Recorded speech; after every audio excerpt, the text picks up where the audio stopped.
Hello friends, welcome in Urdu बिला। तो आइए अब हम नावल के पार्ट नंबर 99 की तरफ पढ़ते हैं। मेरी नीली आंखों वाली गुड़िया अब भी नाराज है मुझसे। खाने के बाद वो मेरोसा के लिए अपने बेडरूम में चलाया था, मगर वो होंस उससे हवा दे और बिना उसकी बात का जवाब दिए चुपचाप जाकर सोफे पर लेटने लगे थे। मगर आदि ने लपक कर उसका हाथ पकड़ते हुए उसे अपने पास खींच लिया था और उसका चेहरा ऊपर करते बहुत ही प्यार से पूछने लगा था, आपको मेरी नाराजगी की क्या फिक्र? आप जाएं, सो जाएं। आप मेरे साथ ऐसा कैसे कर सकती हैं? मैंने सोचा भी नहीं था। क्या कोई इतनी इतनी सी बातों पर नाराज होता है? आपको पता है मैं कितना रोई थी। मेरोसा को कल का वो घुटन घुटन वक्त याद आया था। ढेर सारा रोना आ गया था। उसने कल से अब तक का वक्त जैसे सूली पर गुजारा था। वो दिन में मैविश का रवैया भी उसे अब तक दिलाए हुए था। आंखें थी कि बाबा बढ़ रहा थी। कल रात आदि जैसे उसे लापरवाह हुआ था। ये मेरोसा को बुला ही नहीं बोल रहा था। अभी वही सब याद करते वह खामोशी सर झुकाकर रोने लगे थे, जबकि आदि उसे रोता देखकर सब बेचैन हो गया था। उसने अपने सीने से लगी मेरोसा को खुद से अलग करते हुए उसकी आंखों को चूम लिया था। आई एम सॉरी एंजल, गलती होगी, बस मुझे अचानक गुस्सा आ गया। आदि ने अपने कान पकड़े थे, मगर वो उसे इतनी आसानी से माफ नहीं कर सकती थी। तभी उसे धकेल कर ड्रेसिंग रूम में चली गए थे और चेंज करके दोबारा सोफे पर जाकर लेट गए थे, जबकि आदि सर खुजाते हुए उसके पास चलाया था। एंजल, माफी नहीं मिलेगी क्या? अच्छा, मुझ पर गुस्सा कर ले, मगर यूं रोएं तो मत, वरना फिर मुझे खुद पर गुस्सा आता रहेगा। प्लीज मान जाए ना और चले अपने बेड पर चलकर सोएं। आदि ने उसको सीधा करना चाहा, मगर वो सोफे पर रखे कुशन्स में मुंह दिए रो थी। यकीनन वो आदि के रवैये पर बहुत ही बुरी तरह से हर्ट हुई थी। एंजल, मान जाए ना प्लीज, मुझसे गलती होगी। आई एम प्रॉमिस, मैं आपसे अब कभी भी नाराज नहीं होगा। लास्ट टाइम माफ कर दें।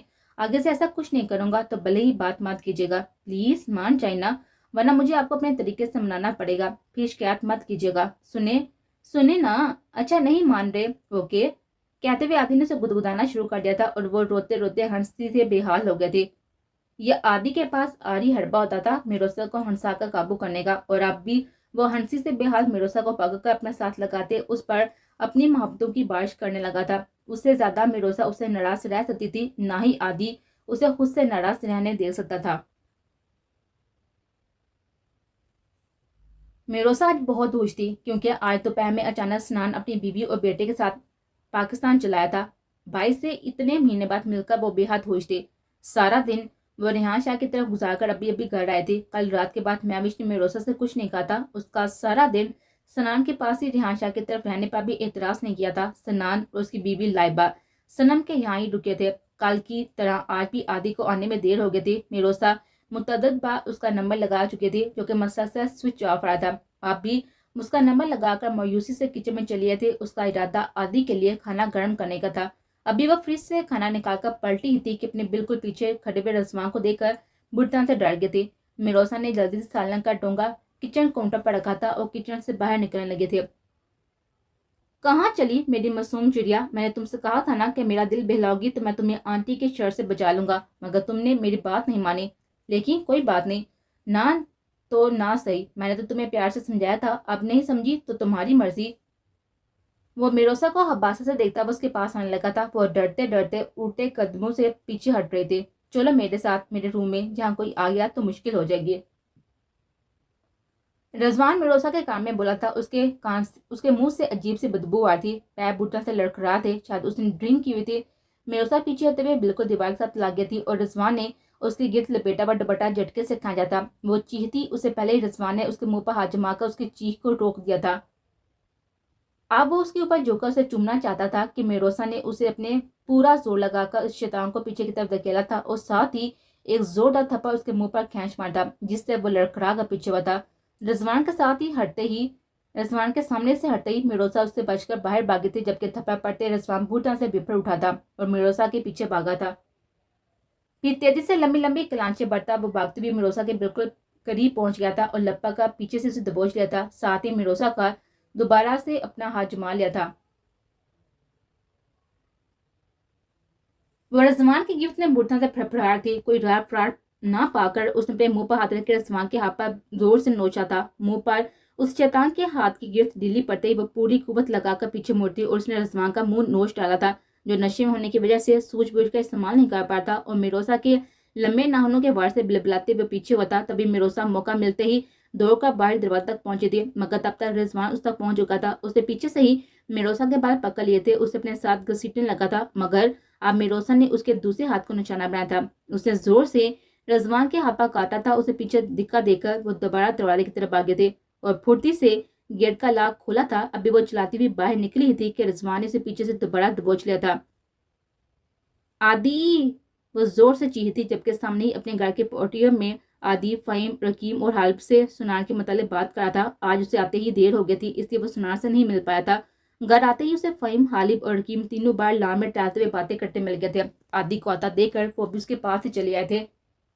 अभी उन्हें बातें करते हुए कुछ ही देर हुई थी कि तभी आदि मेरोसा की चीज सुनकर घबराते हुए पलटा था। वो पीछे पलट कर वो इन तीनों के साथ अपने घर की तरफ भागा था और फिर सामने जो मंजर उसकी आंखों ने देखा था, उसको देखकर उसकी आंखों में खून उतर आया था। घर के गेट के बाहर ही रजवान मिरोसा को दबोचे खड़ा जबरदस्ती अंदर लेकर जा रहा था। उसके हाथ की गिरफ्त में मिरोसा थी, जबकि उसका दूसरा हाथ मिरोसा के मुंह पर सख्ती से जमा हुआ था। मिरोसा मसलसल रोते हुए मजामत करती, साथ साथ उसे मार भी रहे थे।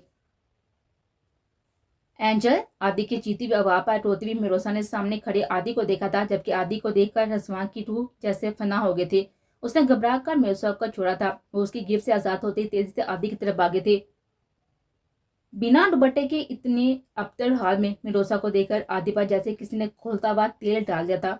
मिरोसा बेताशा रोती हुई भागकर आदि के पास पहुंची थी, उसके गले लगे थे। आदि, मुझे बचा ले रजवान भाई से, वो बुढ़ा से रोते हुए बोलती और आदि ने उसे किसी कीमती मता की तरह समेट लिया था। तभी आदि के साथ खड़े वो तीनों गुस्से से बड़े हुए आगे बढ़ते और रजवान, जो कि उल्टे कदमों अंदर भाग रहा था, उसको कलर से पकड़कर अपनी तरफ खींचते उस पर टूट पड़ते। यू ब्लडी चीप मैन, तेरी इतनी हिम्मत, हमारे घर में रहकर हमारे घर की इज्जत पर बुरा नजर डालता है। तू जैसों को जिंदा जमीन में गाड़ देना चाहिए। रकीम, हालिब, फहीम बुढ़ा से रजवान को मारने लगे थे। तभी अनाया ने अपने रूम की बालकनी से इन तीनों से बुढ़ा से मार खाते रजवान को देखा था और वो हाशिम को बताने भागी थी। अंदर अपने बेडरूम में गई थी। साथ ही उसने बाप को भी कॉल कर दिया था और शोर की आवाज सुनकर रेहान विला से भी सब लोग बाहर आ गए थे। सनान और उसकी बीवी बहुत पहले से सोने जा चुके थे, इसलिए उसके सवा रोशान, राहम, हूर, आयजा, फातिमा भी बाहर दौड़ चली आई थी। दरानी पैलेस से भी फरहान, फहद, मानूर, फरमान साहब और आयशा भी बाहर निकल आए थे, जबकि हबीबा सो रहे थे। धीरे धीरे सब लोग जमा होना शुरू हो गए थे। इन सब ने आदि से अलग कर होती हुई मिरोसा को देखकर पूरा किस्सा समझ लिया था। सबको घर से बाहर आता हुआ देखकर आदि मिरोसा को लेकर अंदर गया था। उसके पीछे पीछे सनम, आयशा, सफी भी अंदर चली गई थी। आदि मिरोसा को इन तीनों के पास छोड़कर किचन से पानी लेने चला गया था। सामने काउंटर के पास मिरोसा का दुपट्टा फर्श पर पड़ा था। आदि ने झुक कर उसका दुपट्टा उठाया था और पानी की बोतल लेकर बाहर चलाया। फिर मिरोसा को दुपट्टा थमाकर पानी पिलाने के बाद वो खुद स्टोर में चला गया था और जब कुछ देर बाद वो वापस आया तो उसके हाथ में एक बड़ी सी हाथ की स्टिक थी। वो स्टिक थामे लंबे लंबे डग बढ़ता बाहर निकलता चला गया था। बाहर पहुंचते ही उसे फहीम, हादी और हालिब की गिरफ्त से रजवान को आजाद करवाया था, जो इतनी सी देर में बुर्ज से लहू लहान हो चुका था। मैंने इज्जत से समझाया था तुझे कि मेरी बीवी से दूर रहना, लेकिन तुम जैसे कुत्तों को इज्जत रास नहीं आती। मेरी बीवी पर बुरी नजर डालने से पहले एक बार सोच तो लिया होता कि मैं तेरा क्या हाशिर करूंगा। कहते एक साथ ही आदि ने रजवान की टांग पर एक जोरदार हाकी मार दी और फिर उस पर जैसे कोई दीवानगी सवार हो गए थे। उसने इस बूढ़ टांग से रजवान को हाकी स्टिक से मारा था कि मार खाते खाते रजवान की मजामत की ताकत भी खत्म हो गई थी और वो दर्द की शिद्दत से वो बेहोश होकर गिर गया था। हाशिम, हादी, फरहान, रोशान, फहद, रेहान के सिवा फरहान साहब, उजाविया शाह, रेहान शाह अपनी बीवी के साथ खामोशी से खड़े उसे मार खाता हुआ देख रहे थे और शारिया फंदी भी अनाया का फोन सुनकर मैवी के साथ ही दौड़ चले आया था, मगर किसी ने भी आगे बढ़कर आदि को नहीं रोका था। बस मैवी जोर जोर से आदि पर चीती हुई रजवान को छुड़ाने का कह दी, जबकि वो अभी अंदर रोती हुई मिरोसा को देखते हुए घर से बाहर आए थे। कुछ ही देर में जरोश भी दौड़ती हुई बाहर आई थी और फटी फटी आंखों से जमीन पर पड़े अपने लहू लहान बेटे को देखकर वो आदि को देखने लगी थी। आदि, मार दिया तुमने उसे? वह सख्ता ज्यादा से रिजवान के पास जाकर बैठ गई थी, उसे फटी फटी आंखों से छूकर देखने लगे थे। नहीं मरते ऐसे बेगैरत लोग। हालांकि इरादा तो मेरा उसे जान से मार देने का था। जो नीच हरकत उसने किया ना, उसे इसी वक्त गोली मार देनी चाहिए। पागल कुत्तों का इलाज यही होता है। लेकिन सिर्फ आपकी शक्ल देखकर उसको छोड़ रहा हूं। आइंदा ये मेरे सामने या मेरे घर के आसपास भी नजर आया तो आपका ख्याल भी नहीं करूंगा, सीधा गोली मार दूंगा। इसे ले जाएं अपने बेटे को मेरे सामने से, वरना आज ये मेरे हाथों सचमुच मारा जाएगा। आदि गर्श का बुला था और एक धोता ठोकर बेहोश पड़े रजमा को मारकर अंदर चला गया था। बाकी सब भी रजमा को हकारा से देखते हुए शारिया मैंशन चले गए थे। अंदर ही मेरोसा सफी के कंधे से लगी थी। आहर, तुमने इस भूतनाथ क्यों मारा रजवान को? आदि, अपने बाप के बाद वो मेरी बहन, उसकी बेटी का इकलौता सहारा है। तुमने बिना तस्दीक के उसे जानवरों की तरह पीटा है। मैं भी शालिब के साथ खड़े हुए आदि को घूरती हुई चीखा बोल थी और आदि रोती हुई मेरोसा को दर्द भरी नजर से देख रहा था। माँ की बात सुनकर वो तैर से उनकी तरफ मुड़ा था, यानी महविश अब भी रसवां को गलत मानने को तैयार न थे। आदि माँ को कुछ कहता उससे पहले ही शहरिया साहब चिल्ला उठे थे, महविश बेगम, शर्म आनी चाहिए आपको ऐसी बात करते हुए। तस्दीक की कोई गुंजाइश रह जाती है क्या? आप भी अपनी आंखों पर बंदी हुई पट्टी खोलकर देखें, आपको सच शीशे की तरह साफ नजर आएगा। मैंने कभी किसी बात के लिए आप पर रोक टोक नहीं की। आपके मेके वाले को नापसंद करने के बावजूद कभी भी उन्हें अपने घर आने जाने से नहीं रोका। लेकिन आज आपका भांजा इतना गिर गया कि उसने मेरी बहू पर बुरी नजर डाली। उसकी इतनी हिम्मत सिर्फ आपकी वजह से हुई है। असलियत मालूम होने के बावजूद आपने उसे अपने अयाश फितरत भांजे को मेरे घर में आने की इजाजत दी, जिससे उसकी हिम्मत इतनी बढ़ गई कि वो मेरे घर में नकब लगाने से भी नहीं चूंगा। लेकिन अब बहुत हो गया। उसने आज मेरे घर की इज्जत पर हमला किया और ये मैं बर्दाश्त नहीं करूंगा। चाहूं तो अभी आपके भांजे को उठाकर लाकअप में फेंकवा सकता हूँ, मगर सिर्फ अपनी इज्जत की हद तक चुप हूँ। इसलिए बेहतर होगा कि आप अपनी बहन को कहें कि अपने उस उबाश बेटे को लेकर यहाँ से चली जाएं। शहरिया साहब ने बीबी को लताड़ने के बाद अंदर आती सरोज को भी घूरकर देखा था, मगर शहरी रात के पैर कैसे जाएगी वो? मैं भी शफंदी ने दबे दबे लहजे में कहा था। क्यों? अपने मरते हुए बेटे को हॉस्पिटल भी तो लेकर जाना है ना। सुबह होते ही तो वो अल्लाह को प्यारा हो जाएगा। शहरिया साहब के लहजे में हकारत ही हकारत थी। लेकिन शायरी हादी देख लेगा उसे और अपने हॉस्पिटल। बस इनफ महविश बेगम, मेरे घर का कोई भी शख्स उसे गिरे हुए शख्स की तरफ नजर भी नहीं डालेगा। इलाज तो दूर की बात है। हाँ, अगर आपको इतना ही दुख हो रहा है पांजे के लिए तो आप उसे लेकर उसका इलाज करवाने निकल जाए, मगर बराए मेहरबानी फिर वापस यहाँ पर तशरीफ मत लाइएगा, क्योंकि जो इस बेहुदा शख्स मिलेगा वो मेरे घर पर नहीं आ सकता, चाहे वो मेरी ही बीवी क्यों ना हो। शारिया साहब बुटन से गरजते हुए बोले थे। उन्होंने बड़े खानदान के सामने महविश को घर से निकल जाने का कह दिया था, जैसे उनके मुंह पर जूता खींच मारता। महविश ने हैरत पर नजर से अपने शोहर को देखा था। शादी के इतने साल बाद वो आज पहली बार उसे इस टोन में बात करते, और ना सिर्फ बात करते बल्कि उन्होंने उसके उनके घर और उनकी रियासत से निकल जाने को कह रहे थे। महविश के लिए सब नाकाबिले बर्दाश्त था। उन्होंने एक शिकवा कुन नजर शोहर पर डालकर शर्ट बार नजर से मेरोसा को देखा था। उसकी एक नजर ही रोती हुई सिसती मेरोसा को सहमाने के लिए काफी थी। वो सहमी हुई नजर से उन्हें देख रहे थे। महविश ने बामुश्किल खुद को कंट्रोल करते पलट कर अपनी बहन को देखा था और जोर से बोलते, जाओ सरोज, अपने बेटे को लेकर चली जाओ और आइंदा यहाँ पर मत आना। छोटी लाली बहन को अपने घर से निकालते उनके दिल पर क्या गुजरी थी ये महविश जानती थी, मगर इस वक्त अपनी सरहरुई के लिए उन्हें यह करना ही था। जबकि सरोज अनिका को साथ लिए रोती हुई गेट पार कर गए थे। अभी घर से बाहर दम पड़ते बेटे को भी उन्हें हॉस्पिटल लेकर जाना था। फरमान साहब, रिहान शाह और जाविया शाह ने राहम फहद हादी को कुछ हदायत देकर बाहर अनिका और सरोज के पीछे भेजा था, जिन्हें अपने अपने वालिद साहिबान के हुक्म के मुताबिक रजवान को हादी के हॉस्पिटल पहुंचाने के बाद दोनों माँ बेटी को घर भी छोड़ना था।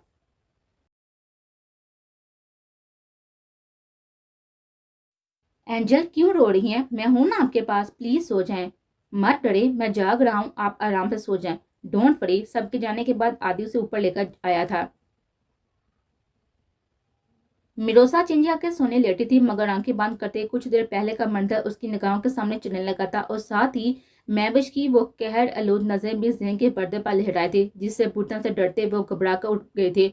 एक बार फिर शदीद खौफ से उसकी आंखें बरसने लगी थी। यह खौफ रजवान से ज्यादा महविश का था, जबकि उसके पास ही लेटा आदि उसे उठाता देखकर खुद भी उसके साथ ही उठ बैठा था। प्लीज, यूं रो रो कर खुद को हल्का मत करें, या वो हबीस अब वो दोबारा नहीं आएगा, वो कभी। आप बेफिक्र होकर सो जाए। आदि ने मेरोसा को गले लगाते उसकी पीठ थपकाई थी। आदि, मैं सबको अब फेस कैसे करूंगी? मेरे अंदर हौसला नहीं है। क्या सोचेंगे मेरे बारे में सब लोग?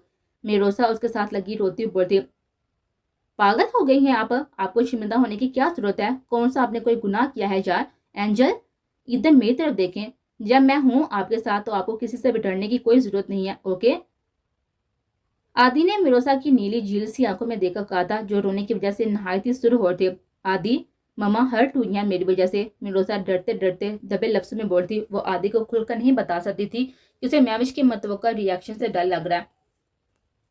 मेरी जान, आप ये सब क्यों सोच रही हैं? मम्मा हर्ट क्यों होंगी? उनके भांजे ने गुनाह किया और ये बात वो अच्छी तरह जानती है, उल्टा उन्हें तो इस बात का गिल्ट होगा, फिर भी वो आपसे कुछ भी कहें तो आपने फ़ौरन कुछ मुझे बताना है, मैं उनसे बात करूंगा, आप किसी की फिक्र मत करें और अब आंखें बंद करके सो जाएं। आदि ने उस पर दोबारा लेटा कर उसे अपने साथ लगा लेता और हाथ बढ़ाकर साइड लैंप बंद करने लगा था। आदि नहीं, प्लीज आज ये बंद ना करें, मुझे बहुत ही डर लग रहा है। मिरोसा ने लैंप बंद करते आदि का हाथ पकड़ लिया था। तभी वो गहरी सांस पड़ता पीछे हुआ था और मिरोसा को अपने सीने से लगाकर सुलाने लगा था। वो आदि के गले लगाकर पुरसकून हो गई थी, मगर आदि जानता था वो आज बहुत ही ज्यादा डरी हुई थी। लेकिन वो शायद ये नहीं जानता था कि वो आज के हादसे से नहीं बल्कि उसकी माँ महविश अफंदी से खौफजदा थी। फिर अगले दिन भी ना वो रूम से बाहर निकली थी, ना उसने आदि को ऑफिस जाने दिया था। वो डर रही थी कि महविश कहीं उस दिन की तरह उसके साथ मारपीट ना करे, इसलिए उसने आदि को अपने पास रोक लिया था। फिर सनम का भी फोन आया था कि वो सनान से मिलने आ जाए, मगर उसने सनान को अपने पास बुला लिया था। भाई ये क्या बात आदि, मतलब आप मियाँ बीवी मुझसे जरा उनसियत नहीं है। कल का आया हुआ हूँ मैं और आप जनाब मुझसे मिलने तक नहीं आए, और आज आपकी बीवी ने भी बाई की शक्ल देखने साफ मना कर दिया। सनान बोलता मिरोसा के रूम में चलाया था। उसे सामने देखकर मिरोसा रोते हुए उसके गले लगी थी, जबकि कल उसे मिलकर भी वो पहले ही ढेर सारा रो चुकी थी। तभी इस वक्त मिरोसा के अचानक इस रिएक्शन पर सनान घबरा गया था। अरे अरे गुड़िया क्या हुआ? अच्छा भाई सॉरी, मैं तो मजाक कर रहा था। मान लिया कि मेरी मैरू गुड़िया मुझसे बहुत ही मोहब्बत करती है, बस अब रोना बंद करो और जल्दी से हंसो। सनान के मिरोसा के सर पर हाथ रखते उसे खुद से अलग किया था। उसके आंसू साफ करने लगा था, जबकि आदित्य तासब से सर हिलाकर मिरोसा को देखने लगा था, जो सनान को अच्छा सा परेशान कर चुके थे। लाइबा भी सनान के साथ ही आई थी। उसका छोटा सा बेटा जहान बेहद खूबसूरत और छोटे से गुड्डे जैसा था। मिरोसा ने जड़ से नन्हे जहां को अपनी गोद में उठा लिया था। मेहरू गुड़िया क्या बात है, तुम्हारा चेहरा इतना उतरा हुआ क्या? आदि आप बताएं क्या बात है? सनान ने मिरोसा की सुर आंखें देखते हुए आदि से पूछा था। भाई रात को अचानक तबीयत बहुत खराब हो गई थी, तो ठीक से नींद नहीं आई, लेकिन अब ठीक हूँ। मैंने मेडिसिन ले ली थी और मुझे छोड़े इस जहां को देखें, ये बिल्कुल पापा सनम और सफीन में मिलता है। उसकी जैसी ग्रीन आइस है ना भाभी? मिरोसा ने मुस्कुराते हुए लाइबा से पूछा था, जो सपा में सर हिलाकर मुस्कुरा दी थी, क्योंकि उसे उर्दू पर इतना अबूर हासिल नहीं था, इसलिए बामुश्किल कुछ एक जुमले ही वह उर्दू के बोल पाती थी। हाँ, लेकिन उर्दू समझ जरूर लेते थे। जबकि सनान गौर से बहन को देखता सोच रहा था कि उसकी छोटी सी गुड़िया वाकई अब बहुत ही बड़ी हो गई है। उसे बातें छुपानी और बदलने भी आ गए थे। वो सही कह रही है सनान, तबीयत खराब है इसलिए थोड़ी डिस्टर्ब है, तुम परेशान मत हो। सनान जो गौर से मिरोसा को देते हुए उसके बारे में सोच रहा था, आदि ने उसकी गायब दिमाग की फौरन नोट कर ली थी और सनान को फौरन तसल्ली भी दी थी, जिस पर वो सर हिला कर आ गया था।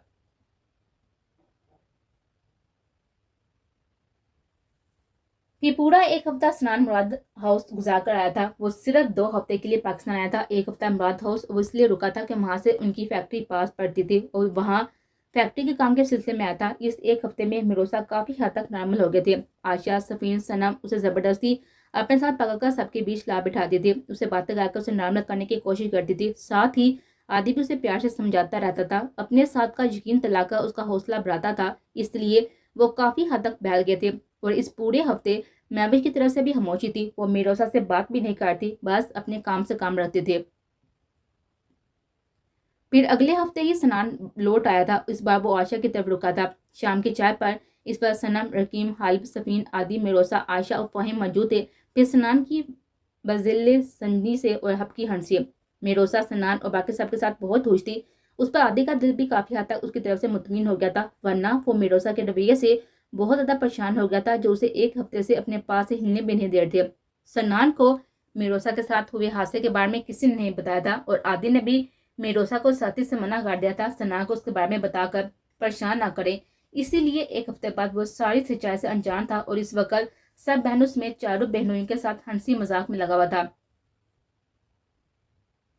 6 महीने पहले कनाडा पहुंचकर सनान को जब सुहेब साहब ने इन चारों बहनों की शादी के बारे में बताया था, तो वो हत्ते से उखड़ गया था। साथ ही बेराम के बारे में सुनकर तो वो सीह पा हो गया था, मगर फिर बेराम के अंजाम और सनम की उसे हलासी का सुनकर उसे कदरे तसल्ली मिली थी। और फिर उसने इसी वक्त पाकिस्तान कॉल की थी। पाकिस्तान में इस वक्त रात के 12 बजे थे जब उसने कॉल करके चारों बहनों को खासा डिस्टर्ब कर दिया था और फर्दर फर्दर रकीम, हालिब, फहीम और आदि को वीडियो कॉल करके उसका बाकायदा इंटरव्यू लिया था। तब जाकर उसे तसल्ली मिली थी और बहनों से तो वो तकरीबन रोज ही कॉल या फिर वीडियो पर बात कर लेता था।